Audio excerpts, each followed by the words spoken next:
All right, picture this. You've already been through the absolute worst. Your home, gone. Your farm, buried under dust. Your bank account, non-existent. Your last hope, California. You and your family pile everything into a beat-up truck because you heard there were jobs. You drive for days, surviving on whatever scraps you can afford, barely making it, only to pull up to Cali and find out you're not the only one. Oh no. This is giving bought tickets for the Eras tour, but got scammed and now I'm crying in the parking lot energy. Except instead of a concert, it's your entire future. And instead of just losing money, you're out of food, shelter, and any chance of getting back home. Welcome to the migrant worker experience in the 1930s. And let's be real. California was not rolling out the welcome mat. People migrating from Oklahoma, Texas, Arkansas, and Missouri, everyone just called them Okies. Didn't matter where they were actually from. Okie was basically just a fancy way of saying you don't belong here. So Callie was out here pulling a "you can't sit with us" on the people who were just trying to survive. Big time. But here's the thing. These families didn't just show up. They were invited. They saw flyers everywhere advertising farm work. The problem? Too many people showed up and not enough jobs existed. Imagine you sell everything, road trip across the country, and when you get there, the farm bosses are like, yeah, we already hired enough people, but if you want to pick peaches for pennies, knock yourself out. Imagine you sell your car, your PlayStation, and your Jordans just to fly across the country for a guaranteed job. And then when you land, they're like, oh, yeah, so that job's actually gone. But you can wash dishes for free, though. Nope. I would absolutely lose my mind. Full-on, Oscar-winning main character meltdown. There would be dramatic sobbing, slow-motion walking in the rain, a sad piano ballad playing in the background. And if they did find work, the pay was trash. Whole families, kids included, worked sunrise to sunset and still went to bed hungry. They were getting paid so little they couldn't even afford the food they were picking. And don't even get me started on the living conditions. People were out here in tents, cardboard shacks, or, if you were really down bad, literal ditches in the ground. No running water, no bathrooms, and the locals? Not friendly. Wait. So they got mad at them for taking jobs, but the jobs didn't even pay? Exactly. You get it. People were mad, but also, they didn't want those jobs either. It's giving "I don't want it, but I don't want you to have it either" energy. And it wasn't just dirty looks and mean gossip. There were actual laws trying to keep them out. Some towns straight up banned migrants from staying overnight. Police would roll in and evict entire families from their camps. And in some places, locals burned down migrant camps just to drive them away.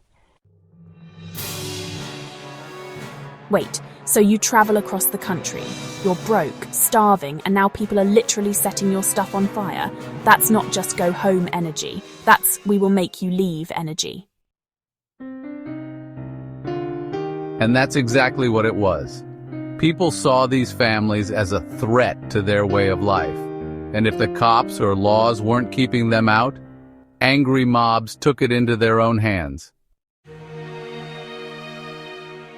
And then, because things weren't bad enough, the government actually started deporting people, even if they were American citizens. Ever heard of Mexican repatriation? The U.S. literally rounded up Mexican-American families, some who had been here for generations, and deported them. Over 1 million people were forced out, even though many were born here. Like, imagine getting kicked out of your own home country because people blamed you for their problems. So instead of helping people, the government was just like, you know what? Let's just get rid of them. That's like a group project where no one does their work. and then they blame you for the bad grade and kick you out of the group chat. Exactly, just a whole mess. Let's talk about our Dust Bowl hustles and survival plans. Okay, but let's pause for a sec. I know what y'all are thinking. What would I do if I ended up in the Dust Bowl? And look, I respect those farmers, but I gotta be honest, I am not cut out for that life. No Uber Eats, no Wi-Fi. I'd be in trouble. But listen, if I had to survive, I'd have a plan.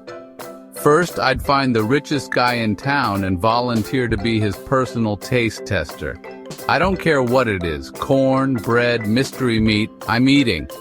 If that doesn't work, I'd start a fake fortune-telling business. You roll up to my tent and I'm like, ah, yes, the spirits tell me you will come into great wealth if you pay me 5 cents.